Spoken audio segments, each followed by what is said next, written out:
ভাই এই জায়গাটা অনেক সুন্দর লাগতেছে, তাই ভিডিওটা করতেছি।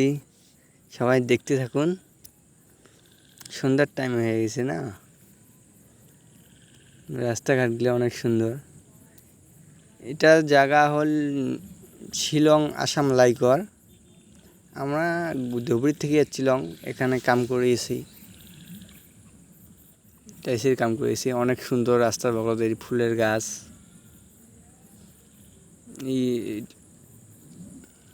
এগুলা ফৌজি ক্যাম্প। এগুলা ঝুলা বিল্ডিং দেখতেছেন, এগুলো সব ফৌজি থাকে। এখানে একটা হল আছে ফিল্ম দেখার, রবিবার করে বদ্ধ থাকে, তাই সবাই আমরাও আসি। ফৌজি লোকও দেখে। অনেক সুন্দর একটা দিঘির পাড় দেখুন, চারিপাশে লাইট লাগা, মাছ অনেক ছেড়েছে। এখানে সন্ধ্যা হয়ে গেছে না, এনাতে তো দেখাইলাম হয়। অনেক মাছ দিঘিতে।